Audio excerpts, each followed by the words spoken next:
o'z o'rnini topish hayotda dunyoqarashingizga bog'liq, birov bilan muomala qilishingizga ko'p narsaga bog'liq-da bu narsa. Otamni ham yo'qotdim kerak paytda, onamni ham yo'qotdim. Endi bu Alloh ishi bu. Lekin o'sha narsalarga chidab, sabr berib, Alloh shunaqa ekan endi mayli. O'zing dargohingda qabul qiling. Joy jannatda bo'lsin deb kerakli duolarni o'qib, odam o'ziga taslim berish kerak. Xolajon yoshingiz nechida? 75 ga to'lib 76 ga ketyapman. 76 ga qarab ketayotgan inson o'zini qanaqa his qiladi? O'tkazgan hayotiga ham bog'liq bolam. Agar hayoti haqiqatdan ham yaxshi bo'lgan bo'lsa, qiynalib o'smagan bo'lsa, albatta yaxshi bo'ladi. Chunki men mehnat qilib katta bo'ldim. O'qidim, 6 yil institutda, 7 yil internatura. Bundan tashqari lekin magistraturalarni bitirdim, 45 yil ishladim. Mana 45 yillik tajribam bor dedingiz-ku, ish bobida. Nima deb o'ylaysiz? Nimaga hozirgi yosh avlodlar 6 oy ichida yo'qmadi deb ketaveradi o'zidan? Shu o'zini kasbigachi mehr qo'ymaydi.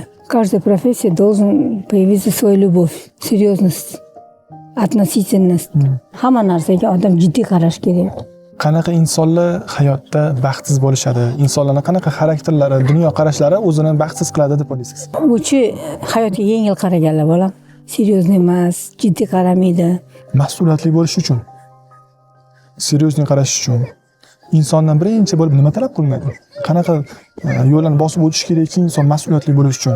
Men ko'proq ruscha gapiraman, честный bo'lish kerak. Честный bo'lish kerak. Anta-mamta yolg'on yashirin ishlatish kerak emas. Chunki yolg'on yashirin ishlatdi, uzunmabit toza bo'lmaydi. Qalb toza bo'lmaydi. Qalb toza bo'lish uchun rostgo'y bo'lish kerak. Inson uzoq umr ko'rishi va baxtli hayot kechirishi uchun qanaqangi turmush tarziga yoki qanaqangi taomlanishga amal qilish kerak deb o'ylaysiz? O'sha doktorlik 45 yillik tajribangizdan kelib chiqib. Спокойный bo'lish kerak odam. Уравновешенный bo'lish kerak. Hamma narsaga уравновешенный bo'lish kerak. Boshingizga nimalar tushmaydi? G'am, tashvish. To'g'ri, men otamni ham yo'qotdim kerak paytda, onamni ham yo'qotdim. Endi bu Alloh ishi bu anaqa, lekin o'sha narsalarga chidab, sabr berib, Alloh shunaqa ekan endi mayli. O'zing dargohingda qabul qiling. Joy jannatda bo'lsin deb kerakli duolarni o'qib, odam o'ziga taslim berish kerak. Bo'lar bo'lmasa dod voy qilish kerak emas. U asabni yeb qo'yadi. Noto'g'ri yo'lga boshlaydi. Boshqalar ham voy ota surgan mana qilish kerak ekan deydi. Primerniy bo'lish kerak odam. Necha yil bo'ldi turmush o'rtog'ingizlar bilan birga yashayotganimizga 50 yil bo'ldi. 50 yil baxtli va birga yashash. To'g'risini aytaymi? Baxtli yashash sirini ayting. To'g'risini aytsam, men ayol kishi bo'lganim uchun ko'proq undoq qilib yuraman-da. Mana bor bir ayollar bilan televideniya ko'raman, ko'proq baltas qiladi-da.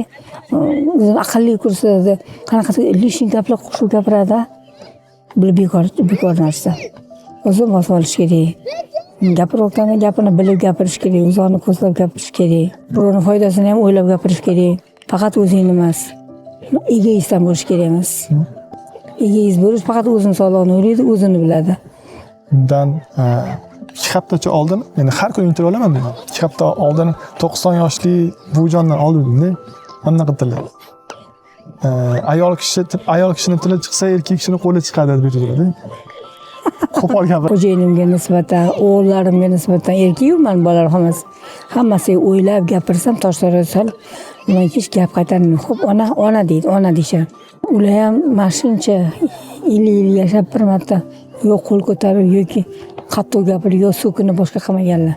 Nima sabab bo'ladi deb o'ylaysiz o'zi oilalarda? Hozirgi oilalarda ajrimlar ko'p. Bo'lmagan narsani gapiradi ular. Bo'lar bo'lmas narsalarni yengilta hayotga qaraydi. Легкомысленно. Bo'lar bo'lmas narsani erkakning jahli chiqadigan narsa qilib gapirib yuboradi. Erkak odam bo'lgandan keyin unga ham muomalani o'ylab, o'lchab, tosh-taroziga solib qilish kerak. Uni ham hayotini o'ylashimiz kerak. Hammasi odam o'zida, mana ichimizdan chiqayotgan gapga bog'liq. Hammasiga tilab dorar. Ha, ko'rgan ko'z bilan gapirayotgan gap juda farqi katta. Ko'z bilan ko'rgandan keyin ichga kirib, o'tda analiz qilib, mana qalbdan chiqishi, tosh taroziga solib chiqishi qiyin narsa. o'sha odamni ham hayotini o'ylab gapirishim kerak. O'zimni ham hayotimni. Aytmoqchimanki, hamma o'zini o'rnini bilib, oilada o'zini o'rnini bilib, gapini topib gapirib, tosh tarozga solib gapirsa, unaqa yengil tenglik qilmasa, uzoq yashaydi. O'z o'rnini topish hayotda katta narsa, lekin ko'p narsaga bog'liq. Xarakteringizga, tilingizga bog'liq, dunyo qarashingizga bog'liq, birov bilan muomala qilishingizga ko'p narsaga bog'liq bu narsa.